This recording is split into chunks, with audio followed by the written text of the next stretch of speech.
This is the Fresh Stack Podcast.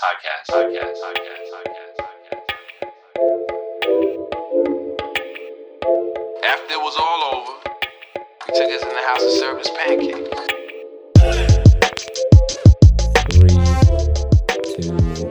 2, 1, and we're back to the Fresh Stack Podcast for the first time since 2021. It's 2025 now. We went on a bit of a hiatus. We've all taken some different journeys and paths, and happy to be back with my guys, Flynn and Thomas. How you guys doing?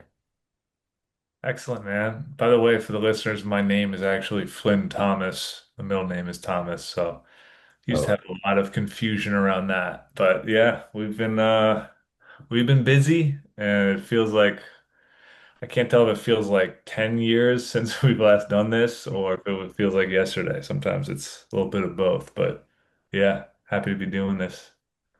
no doubt. And I think last time we were on this was during the pandemic, during COVID, and we I think we were all still at Rutgers, right? All together, and again, we've all gone on some new journeys and paths. So, Altogether is a strong word. That was, I think the last time we did this was after Flynn packed up and moved back to Florida before he left us. I will still never forget the last thing I said to Flynn in person was March of 2020. And I said, "Well, guess I'll see you guys in a few weeks." I do remember that. It's been yeah. 5 years, still have not seen Flynn in person. So it's funny, a funny point. Let's maybe rewind for the listeners and viewers. So I remember the date, March 12th, 2020, the last time three of us were physically together in our cubicle set up at the Rutgers Athletic Center, now known as the Jersey Mike's Arena. And three of us were getting ready to watch Rutgers men's basketball in the Big Ten tournament. We just hit 20 wins, exciting. We were looking forward to hopefully winning a game or two in the Big Ten tournament before our first appearance in the NCAA tournament. And one by one, lights went out. We started to see all these conferences get canceled. NBA, obviously, with the night before. And that was quite a time. And I think, yeah, to Thomas, your point, I remember thinking, yeah, well, it's 2 weeks off, right? We'll be back in the office. And lo and behold, we went another, what, year plus working remote. And Yeah, I remember. I'll never forget. We split up that day, and there's like, all right, well, I guess we'll just sort of hang out for a little bit, and a little bit turned into months of like having a what was it, a 10 a.m. meeting every day, and being like, all right, well, can't do anything yet. See you guys tomorrow, and then just going back to bed essentially because there wasn't much else to do. Yeah, Building out a kid's coloring book and uh, activity book I remember just to pass the time. yeah, Flynn was doing some tracks, right? And did some, yeah, I made a whole trap mixtape of beats with Rutgers old hymns. yeah. I was pretty I was actually working my ass off on that. I went back and re-listened to some of those the other day just because I found the cover art saved in my photos, and I was like, first of all, why did we do this? Yeah, But so I was like, this is good. It was for the time. It felt like kind of progressive, and it felt like a really cool way of like just adding that little extra layer of storytelling into video. And I don't know how much they used it because by the time we finished it and put it out, we were gone. Yeah. yeah. I never really attended anything after that, so I couldn't tell you if how it was even received or if it was received at all. But So it did well.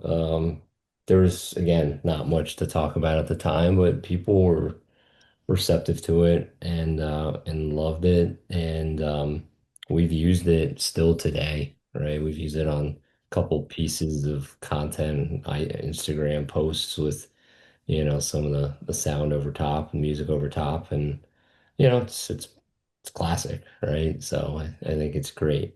that's Uh, good. I mean, I made 750,000 off of that. I think I didn't. Yeah, I didn't report that, but 750,000 won, right? Like it was crypto. yeah, there's a lot of conversion going on. But yeah, It's good times. So we fast forward a little bit to 21 and we're still remote and we get to the summer of 21 and um, coming off my marriage and my honeymoon and Thomas and Flynn, I knew it was good time, you guys, to kind of move on to some bigger, better things and want to kind of go through what that experience was like for you guys kind of getting into the pro space. So I don't know, Flynn, if you want to touch on first, going to your current home now with the Atlanta Hawks. Yeah, it was interesting because I always wanted to be like in the NBA space. And they had opened up a freelance role during their run for the Eastern Conference Finals that year. So I think there was some extra budget going on. Just needed another body to make some stuff for all the content needed. And applied for that, got it, luckily, freelance for a few months, and then I was kind of brought on as a permanent um, designer, and then just I've been remote. I've been lucky. I've been remote ever since, but just sort of like integrating with the team every year even more so. So now this is my fifth season, which is crazy to think about. Uh, but yeah, I'm still liking it. Love being around hoops, and I have to say it's a lot less hats to wear than the college space. Can kind of hone in on things. There are obviously other challenges that you don't face in college, but yeah, I'm happy with how things have panned out, and here we are. Awesome. And before we jumped on this, Flynn and I were just saying how his social media presence just really blew up and, awesome seeing all that stuff that you're putting out there. I mean, it's fun stuff. And like, I think I was looking yesterday, like one of your most recent posts, like 500 plus, almost 600 likes on it. Like, it's cool to see kind of like, I remember even having a conversation years ago where you were like, not really like getting into like the social media scene as much. Thomas was kind of that. Yeah, Thomas got me into it, honestly, because opportunities just open up through it. And I was really reluctant, when I came to Rutgers. I was with an agency beforehand, so I wasn't really into it. But the connections you build and just like one-off conversations and freelance you get from it, you got to share your work. It's like crucial to designers, and I've learned that maybe begrudgingly, but I'm happy.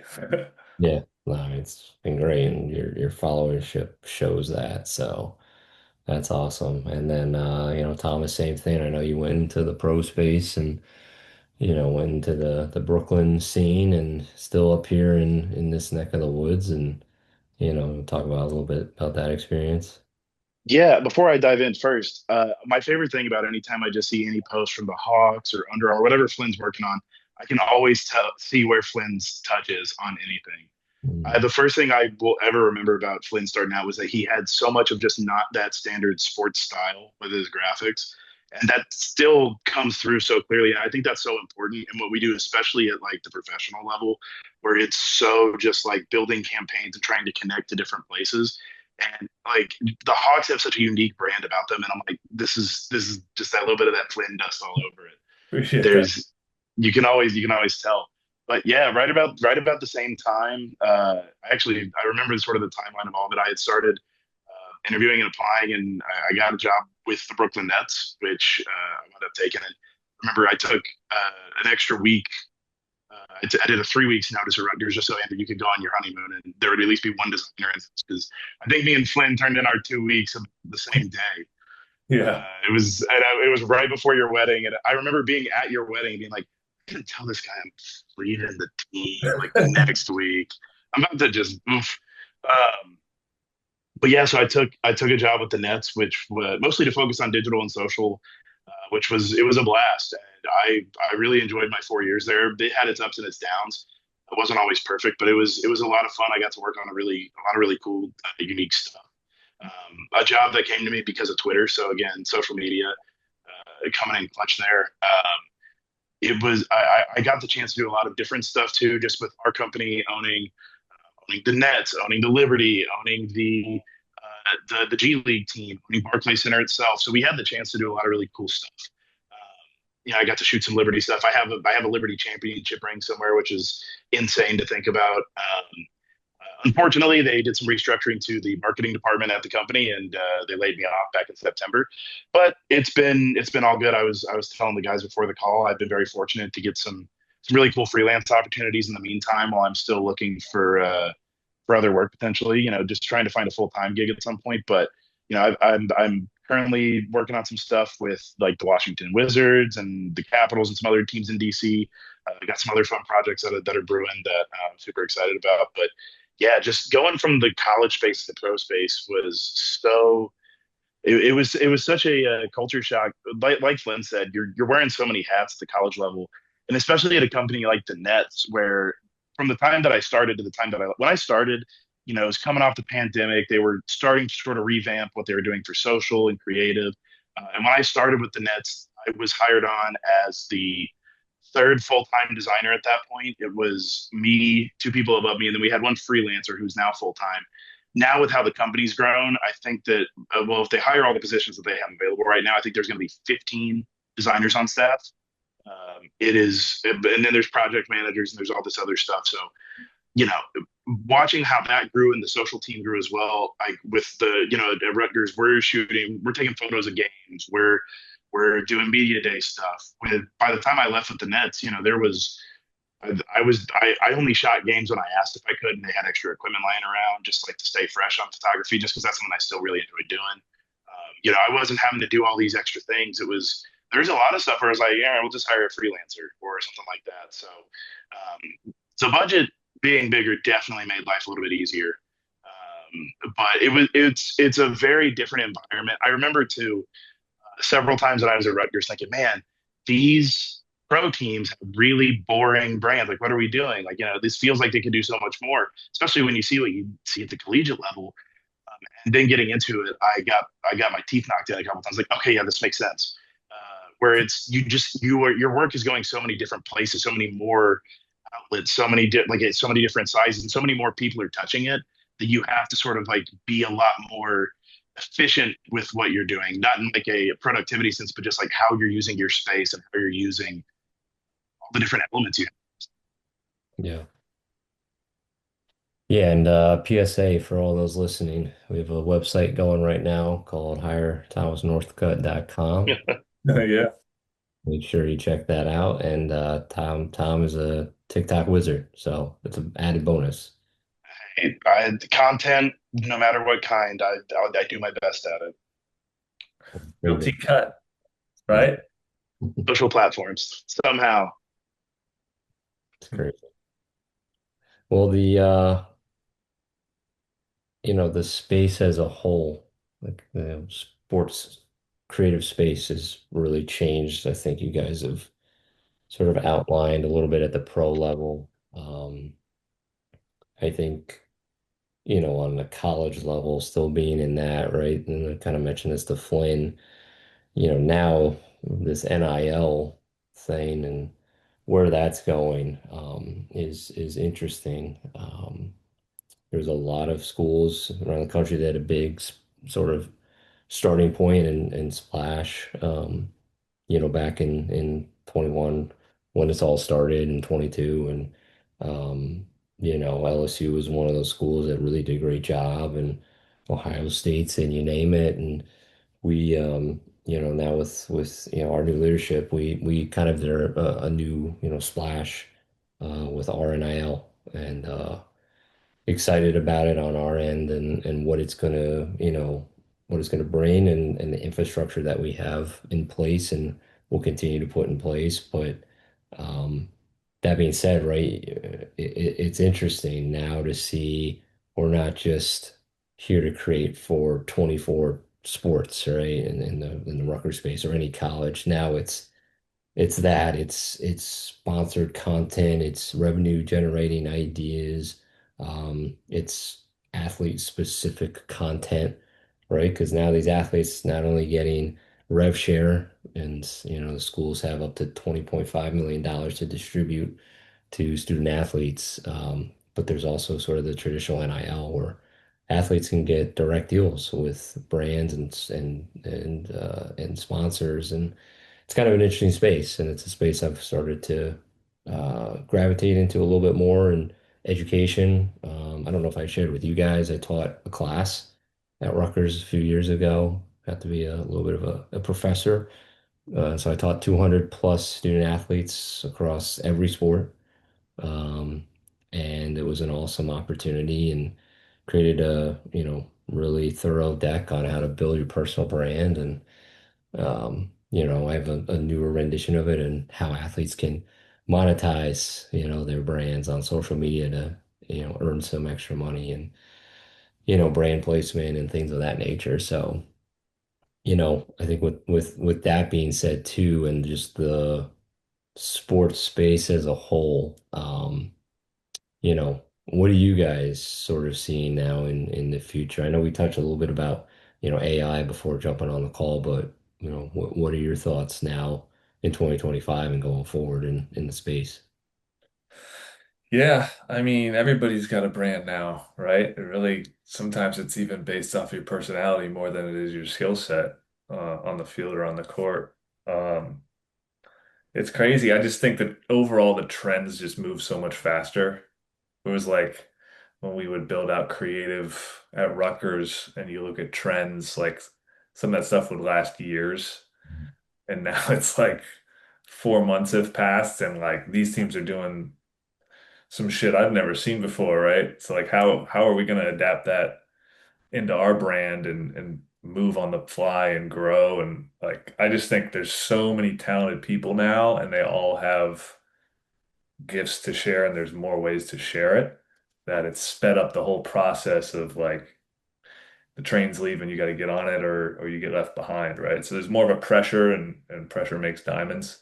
So I think in a way that's great for the overall creativity of the industry, but it also makes the job a lot harder. You got to be on your toes. You got to, stay in shape creatively, so to speak. But yeah, I mean, in the AI thing, I'm sure we'll touch on that later, but it's an interesting debate. We could probably have a whole podcast on that, whether it's good or bad for what we do every day. But yeah, it's kind of scary right now. What we're seeing. Wow. I think the one thing that I have found the most interesting with the evolution, I mean, I think Flynn hit on a lot of it, just how quick everything moves these days. But the one thing that I have found the most fascinating is how young people are getting into this industry now. That has been the big thing. Like for me, I found, sports design as a freshman in college. I had never opened Photoshop before that. Nowadays, there are kids who are designing entire graphics packages and doing media at their high schools, which is awesome. And I'm excited about it because, people see this as a viable lane. I mean, before Andrew called me, I didn't know this was going to be like a potential job field for me. I was trying to figure out what the hell I was going to do in life. And then this worked out, but now like there's people I see online, and as someone who tries to stay up to date with everything happening on social media, just because just it's so in our face these days. But I see people who are working for their high school who are doing like, recruiting, still doing the sick edits with like, for recruiting top five and stuff like that. But like the entry age is getting younger and younger because the accessibility to these programs is getting easier and easier. And that for someone like me it's great because I feel like we got into this industry at the perfect time to be able to be sort of, for lack of a better term, senior leadership in certain ways. Have that the experience where, because if I was 23, 24 years old right now, I'd be in hot water. But the skill set I had when I first got into this industry, I'd be cooked just with the number of just like talented kids who are already so good at this stuff and have the photography experience, have all the different stuff. So that's been really interesting to see. And yeah, to the point with AI, I think there's a whole, every artist I talk to about it, there's so many different takes on it, and everybody has so many different feelings on it, and it really just comes down to what industry standard winds up happening, and also truthfully what happens with this AI bubble. But if we want to get into it now, I'll go ahead and say I'm not super worried about it compared to other people, but I have my own maybe I'm just overconfident, but I see where it can be used, but I see it more as a tool than anything. Yeah. I feel like it's going to take years for it to get to a space where it's more viewed as a threat. But there are some, it depends on the type, right? I think you guys probably have you seen Sora too, and just the video sort of capabilities. I mean, that is pretty scary, right? I don't think from a creative design perspective, it's there yet. For the video people, I think that's more of a threat.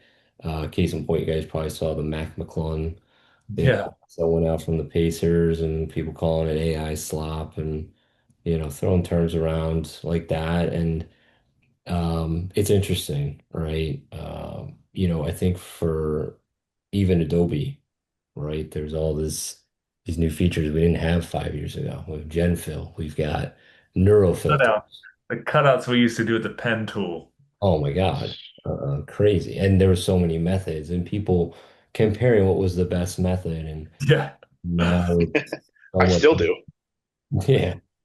So, I mean, that alone, the small things, I think when you have the right people in place and they know how to use the tools appropriately and they use them almost in a respectful way, if that makes sense. I think that's all the difference, right? If you do it and you use it to your advantage, I think it's great. But if you are just, you know, it's one thing if you're pinched for time, but if it's, hey, like this is the way to do it, and Mhm. it's a quick thing that's not really polished, right? Like people can see through that. And that takes the human element out of it, obviously, at the end of the day. Human element is huge. And also, I think for us, it's, in my opinion, is a little less threatening to the sports industry because you need to read the room on a whole fan base's perspective, right? You lose the game, you have to read the room on how your fans are going to react to a graphic, right? Can't use that photo. That players have the wrong expression. We didn't win. AI, it can't really distinguish yet, between like how a fan base will read and react to something you post as a sports organization. Whereas if you're building out logo designs, that's something a little bit more, accessible to the average person where you plug in, all right, make me a monogram logo like this. No, I don't like that. I like this one. I like that one.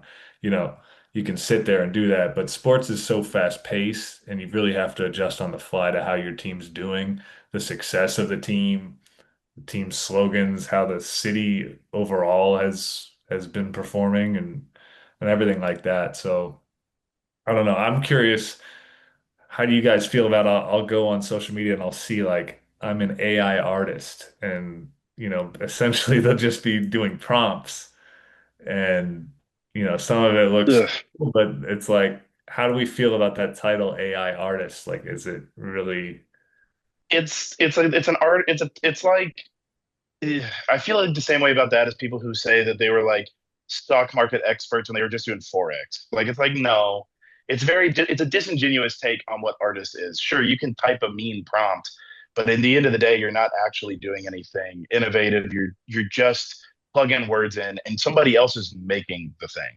yeah. And I think to sort of combine what both of you guys have been saying, that's why I'm not too worried about it. Is because for one, I a computer can come up with some of like the brand elements and it can help you ideate, but like it's not going to be able to put out an entire sports campaign. It's not going to be able to do all of the thoughtfulness of like a campaign. It's not going to be able to just nail every single detail every time. And the other thing too, and truthfully, sure you can plug your info into Chat GPT and be like, hey, make me a logo that looks like this. Can't spit it out as a vector. So like, and that was a conversation I had at a Halloween party this week. Actually, randomly ran into another designer. We were talking. It's like it can't do vector yet. It will it one day, probably. This stuff is crazy how fast it moves. But until then, you can get all the ideas. But for especially at the in a formal environment where you are, it's not just like some schmuck who runs like a store that they like a little pop up shop or something that they want a logo for where they just are like, yeah, I'll just throw this together.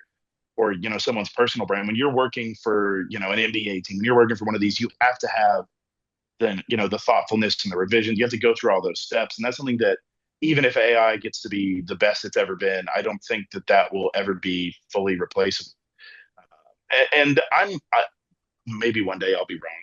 Maybe one day it'll all come in and take us over, but I just don't foresee it because of the pace, because of the like I mentioned, the tones, because of the number of campaigns we're working on and the number of different things we have to be thoughtful of, and resizing different things and making sure everything's consistent, and just the amount of work. I think there's too many meetings to be had. As much as that sounds silly, and we all hate being in a meeting that could have been an email, you can't send an email every time. Sometimes you have to be in those meetings for those conversations. Sometimes you have to, and ChatGPT is not going to be a part of that meeting. These AI places aren't going to be a part of that meeting.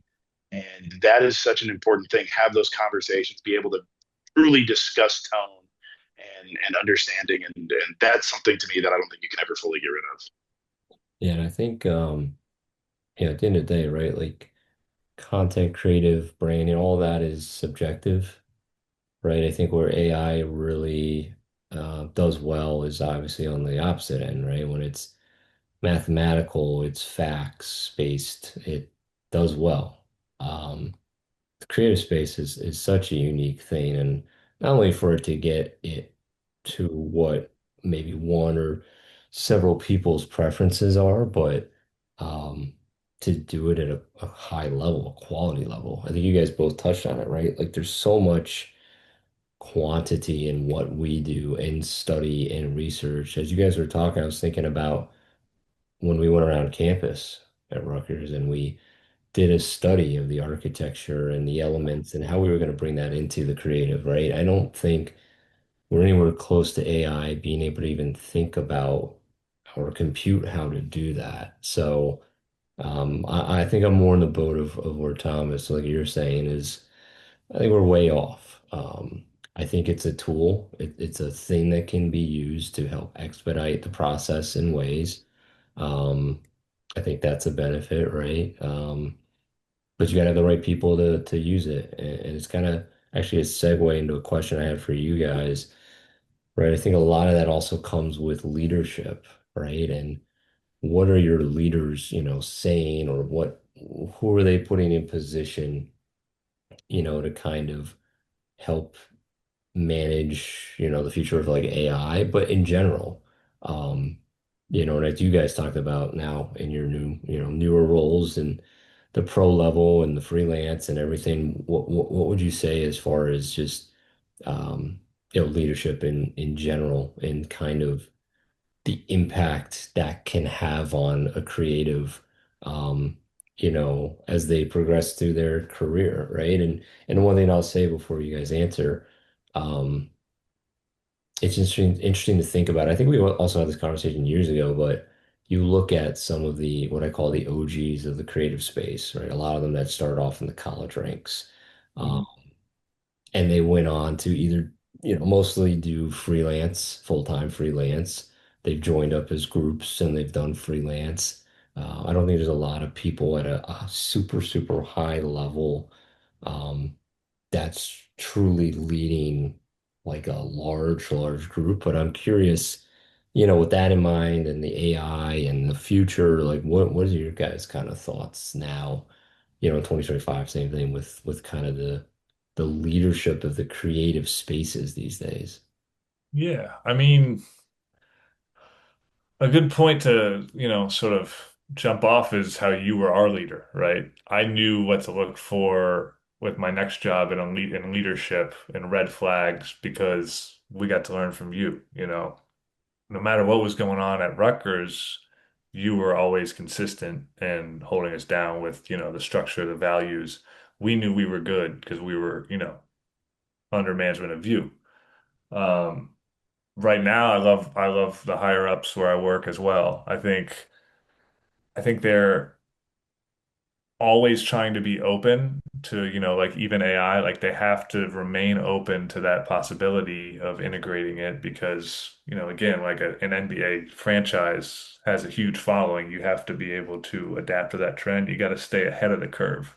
So you got to look at all options now, before it's too late. I think they're great at that. But yeah, I mean, advice for the younger designers, like if you see red flags in leadership, you have to, stand up for yourself and move on to a position where maybe you're with another company that is healthier, right? Because like that will fuck you up. That'll fuck your career up. Pardon my language, but it is so crucial. Do you have creative freedom? Are you heard, right? Like you have to be able to see through that if you're not being heard, if what you're bringing to the table, you feel like you're giving your best and it isn't being acknowledged. Like you need incentives every week when you come in to feel good about what you're making. Um, so don't sell yourself short if you're really working hard and look for that good leadership because one day, like we're gonna have to be leaders. Like the younger generation's gonna have to be leaders. You can be a designer until you're 50, but again, like ideally you move up and manage people and take on more, overarching roles. So definitely I'm glad you brought that up because good leadership we had with you created the foundation of what to look for with our next jobs, whether it's freelance clients, full-time employers, or anything like that. Yeah, 100%. I think that yeah, I still will always use what Andrew taught us, and truthfully, what both of you for me, being someone that when Flynn started, I was all of 22 years old, and I was fresh into this industry, and I had two great people to look up to, and that's a lot of stuff that I look back on, and the way that you guys fought for me in that moment, and just the way that certain whenever things got bad, I look back on how those moments were handled as what's important, and that those are things that will never change, no matter if we're designing in Photoshop or we're designing in Chat GPT 7.3 and we're just all using prompts forever and ever, amen. Like you got to have people who are willing to fight for you. You got to have people who are willing to stick up for you, and you want your voice to be heard. You want the creative needs to have a seat at the table. That is an issue I've seen in places where the creative starts to lose their seat at the table. And it's very prevalent throughout our industry where people above the creative space don't necessarily, they don't, I won't say they don't fully value it, but they don't, they don't, they just sort of want a content factory. They want people who will pump out the content and just kind of are like, well, you'll make it and it will be good because we hired you because you're good. They don't want they don't necessarily need people in the room for all these other conversations. They're just like, here's what we want as the marketing team, as this team, as that team. You figure out then and just do what we tell you. So just have somebody who's willing to fight for you, no matter what level they are, whether they are, just your direct report, whether they're the VP of your team, whether they are the CEO of the company, something like that.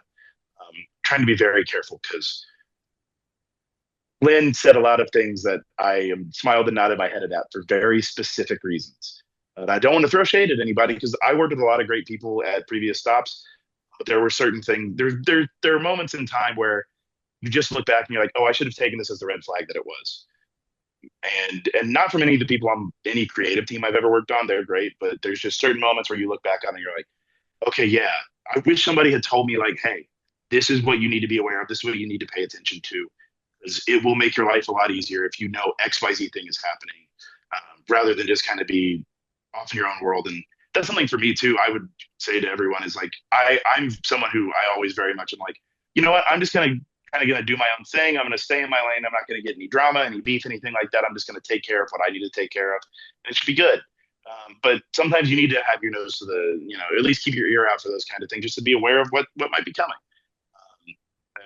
And if I say anything else, I think I'm going to get people mad at me. So, Yeah, and I do want to butt in one more thing. Like, great leaders will want to keep you around, but they'll also like root for you if you find a better position somewhere else, right? Like, I feel that with my job, we have amazing creatives, and occasionally in a meeting, one of them will say, I'm moving on to my next position, and they'll throw them a party and they'll round of applause, and obviously hate to lose you, but we're so happy for you. We got the same thing with Andrew, like your wedding week when Thomas and I were texting back and forth, like, when do we tell him?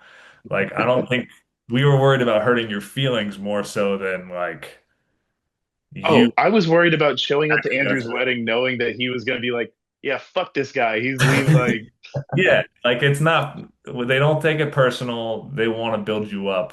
And that's what you want in a creative atmosphere.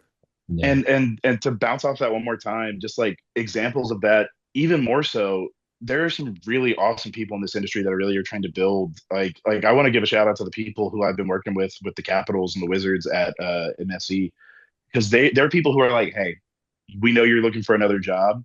We're gonna get as much out of you as we can while we have you. And like I'm just like, hey, so I've got like another freelance thing, and they're like, dude, that's awesome. Like if you know have to spend more time on that, like let us know. We'll bounce. So just people who value you as a creator and are like, dude, you're talented. So we know that things might change, but we want you to help get there, and not only build you up as a creative, but build you up as a leader.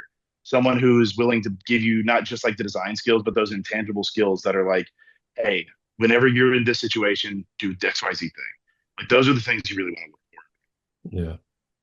Well, I appreciate the kind words from you guys. I really do. I mean, you guys are, really special to me, just in my career. I hope you both know that. Never took it, personal. I knew, as I said, that it was a good time, for both of you. And I think I can say that for all 12, 13 people I've hired in my time. And again, you guys stand out. But you kind of touched on it a little bit, Thomas, just I think again being in a role that I've been in for a while and continue to grow in, it's like you could bring anybody in, right? That doesn't necessarily have the experience or the talent, right? Thomas, you're one of them, right? You came in, you didn't have really much of a portfolio. Um, I'll give a shout out to Kristen Barrett, who's now with UConn men's and women's basketball. She's somebody that we hired. Several years ago and reminded me a lot of you, Thomas. And she was somebody, again, had no really portfolio strong enough to, you know, um, potentially get opportunities. And we gave her a shot. And the point being, like, it's the other half of it. It's the person, it's the drive, it's you know, you got to care about the person, and that's my advice to all those that want to continue to be leaders or are looking to be leaders in this space, right? Like truly care about the people, get to know your people, what makes them tick, what makes them, better, and but also be firm, be tough, right? I mean, Thomas, I think there's times we had some harder conversations about, getting you to a certain place or being able to speak a certain way to, people and like again, I'll talk about Kristen. She was somebody that, had that in, those tangible elements of herself. She could just talk to anybody. She was personable, but she really needed to get into a good space creatively. And it took her a season, maybe season and a half to just really get it and turn the corner. And, she went on to Yale and did some great stuff there for a little bit. And now with UConn, I'm excited. And she's one of those people that I continue to look and see what she does because now there's stuff that I'm taking from her. And I think I used to say to you guys a lot, like, you know, the better our team is and the more talent that we build amongst ourselves and the more things we bring to the table, it's like I always want to have people that will challenge me. Hmm. I think you guys were the first two that actually were able to get to that point where we had a really good flow. And, again, Flynn, because I'll say because Flynn obviously was at the time a little bit more experienced, than Thomas, but that was a huge wake up call. And I could have easily been like, nah, man, this guy's really, my ego, I can't hire this guy. He's gonna outdo me. No, it was let's bring this on because it's gonna sharpen iron's gonna sharpen iron, and that's what we were able to do. So that's the advice, is to have people on your team that are well-oiled machines. And, three guys on my team now, they're all probably smarter than me in so many areas.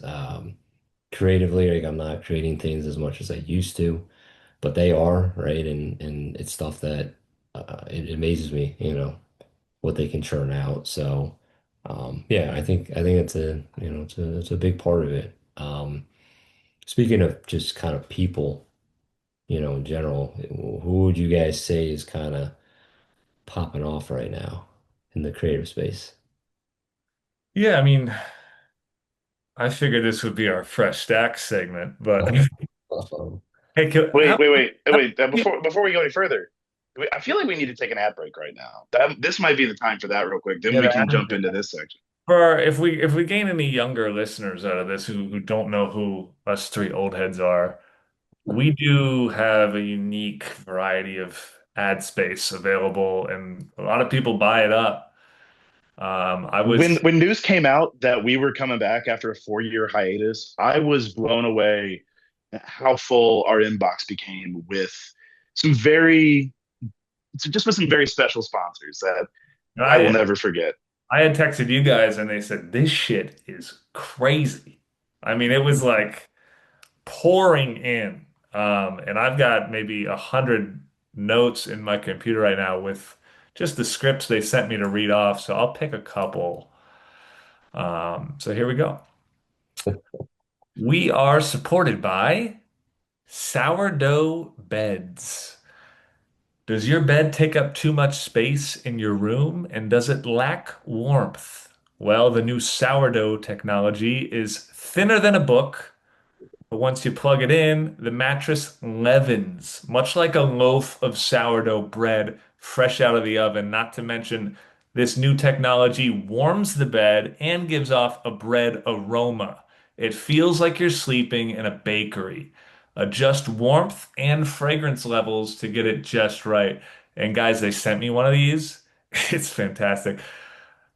I got one. I set it to croissant setting and I sleep like a fetus. It is like it's amazing. So sourdough beds rise and shine. That's their mantra. Um, that was pretty good. I think, first week to come off with a sponsor like that. Okay, I got one more. No, I got two more. One is short. Um, Visit Kathmandu. Immerse yourself in a decadent luxury of a Himalayan mountain experience. What can't Kathmandu? And that's all they sent on that one. Um, I mean, I've never been to Kathmandu. It looks nice in the pictures. I checked it out. If they want to send us on a brand trip, film a podcast on top of a mountain, something like that. I'm Yeah. just saying, but there's opportunities. It's the capital of Nepal. I had to look that up, but yeah, I'll go there. hmm, Uh, and lastly, the chocolate Lamborghini. hmm. Yeah, this one, oh, it's kind of kinky, this one. Ever eaten a nice piece of dark chocolate and thought, this is a delicacy, but it would be even better in a Lambo? Well, now that's not an issue because the chocolate Lamborghini is the first car exhibit with fully edible model cars. You can actually sit in the life-size Lamborghinis and eat the whole thing if you want. All cars are kept in a refrigerated room within their facility. You rent the room, you'll be charged according to how many ounces of chocolate you eat, which, why, of course. Leftover chocolate then gets melted down and served warm at a community college football game across the Midwest region. That's kind of, anyways, chocolate Lamborghini, give your taste buds a spin. And that's Oh, gonna, Bushwick. I hope you guys That's don't some have Bushwick cocoa shit. allergies. It's not gonna be an issue, but I mean, if they want to pay for the ads, I got to read them, right? you're right. Yeah, gotta do what the sponsors require, right? Yeah. Well, that's a good. I'm gonna be thinking, what can't Catman do for at least a week? I think Skull Sparks 2026 would be a great spot, to take place there, Kathmandu. It would. It would. I like Yeah. that. I'll get on the horn with Jason and let him know. But that's great. I mean, the first week, right? That we get those many sponsors. People are they're waiting. They've been waiting. Yeah. And if you have an ad sponsorship and you'd like to donate to the Fresh Stack, we don't have an official email yet, but you can DM through Twitter to any of us. Just know that it's going to cost a competitive rate. Yeah. I really look forward to the day that an actual company comes through. They're going to be then they're sandwiched in between, visit Kathmandu and croissant because the croissant beds and whatnot. So they're going to be real confused. It's going to be great. That one I'm really excited about. Flynn really sold it. So, I thought I did pretty well. yeah. Yeah. So that segues back into Mhm. people popping off. Yeah. Just having some fresh stacks. I mean, are we going the last 4 or 5 years, or are we going just recent? Because it's we're gonna miss names if we're going over since we last did this. Yeah, I think that might put our viewers and listeners to sleep. So I want to say maybe here in 2025. Yeah, you started off. All right. I'm gonna give a shout out to some of our old friends at Zero G. I keep talking about these folks, but that's a hell of a group. It's truly a hell of a group. Just what they've done, not only kind of seemed like starting off in the college space, but expanded to the pro space now. They recently did with the New York Giants. Phenomenal. So shout out to that group, Ashley McCaffrey, Sammy Silverman, uh, Dan Beltran, right? Uh, Our guy Majewski. Marky Mark.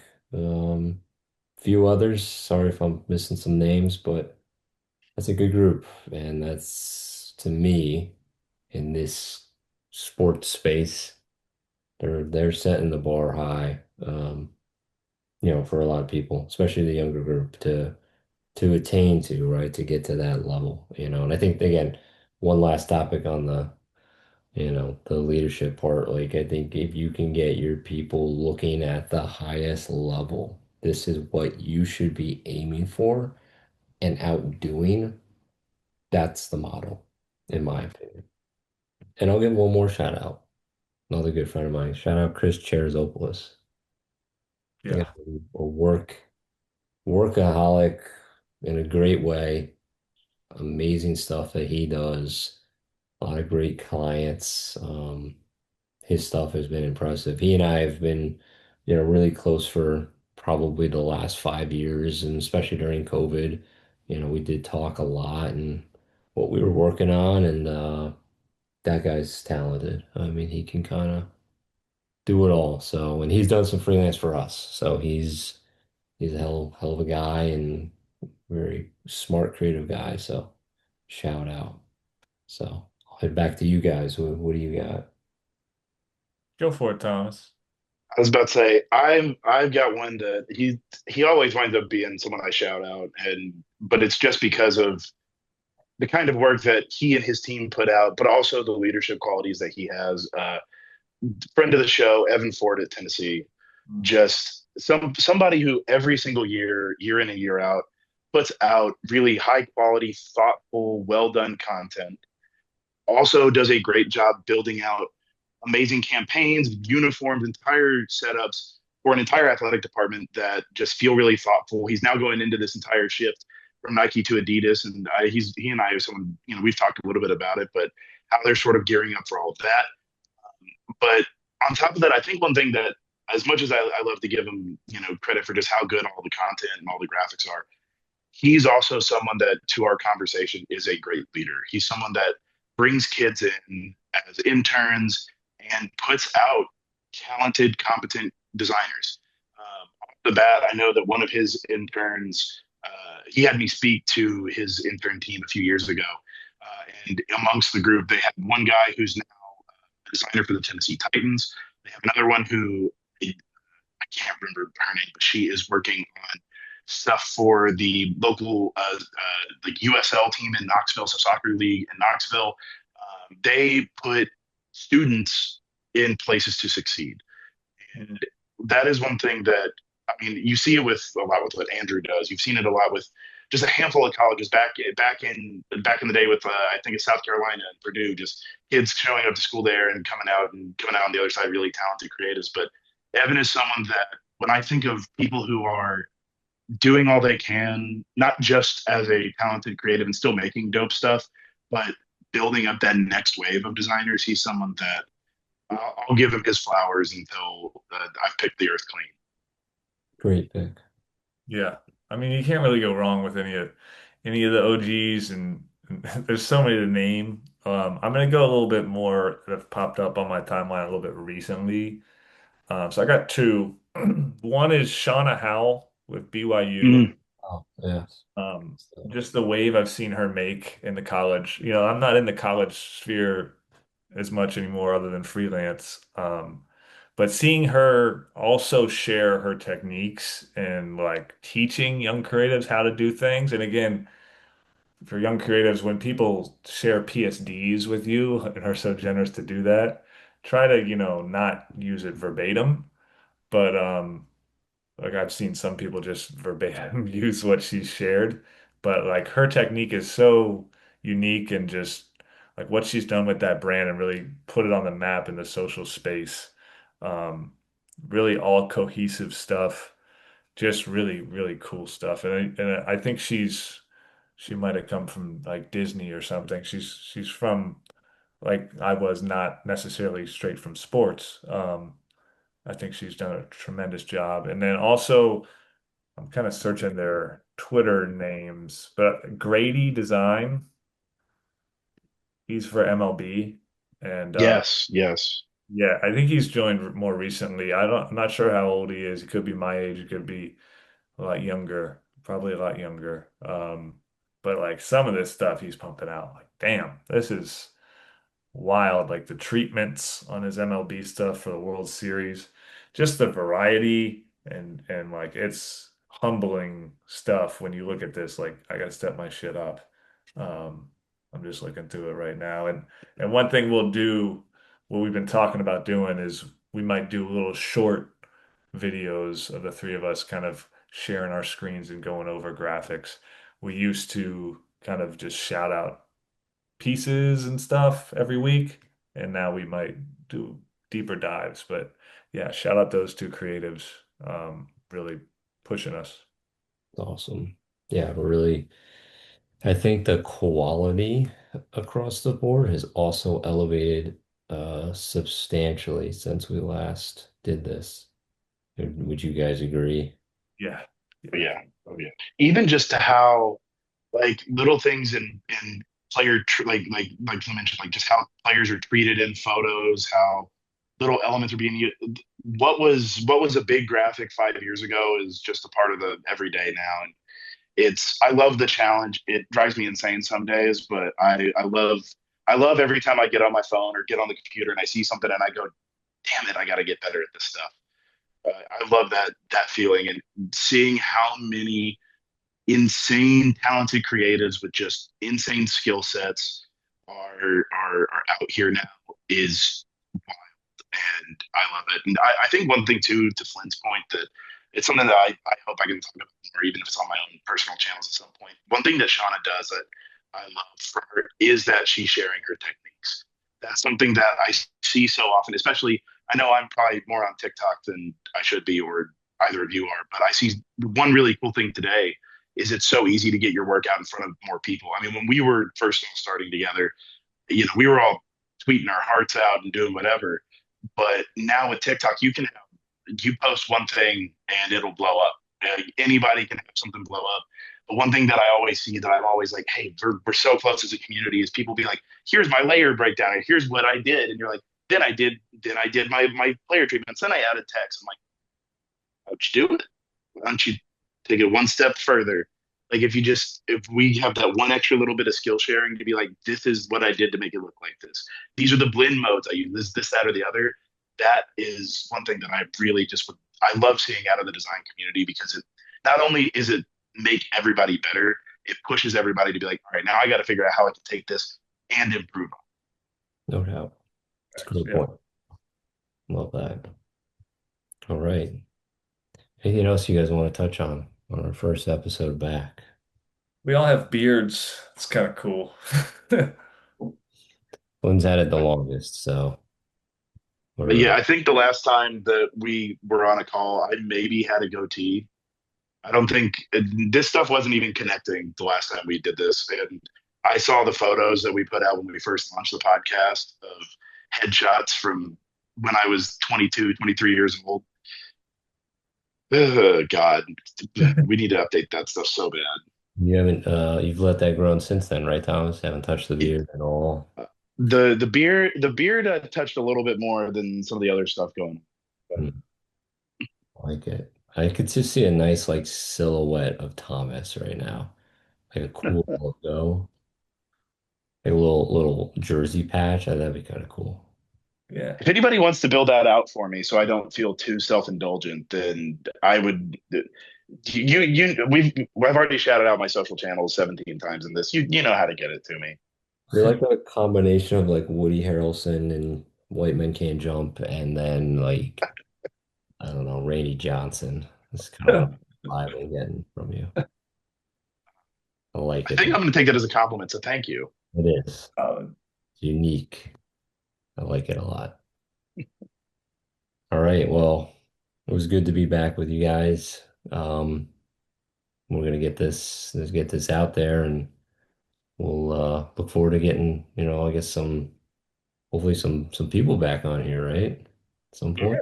I hope at least one person will watch it and just, vibe My out. mom will watch it. We'll have something. I mean, Yeah. at least our sponsors will be watching, so That's well, pretty critically too. I mean, I hope I didn't screw that up, but yeah. And if not, we'll see you in 2029. that's right. This could continue on all the time, or it could be a It's once like the a Olympics, once every 4 years. yeah, Let's not let it get to that point because I think there's still a lot to talk about as time goes on. But really being back with you guys and talking shop and look forward to having more conversations. for sure. Great idea getting us back together, man. Awesome. Doing it. This is fun.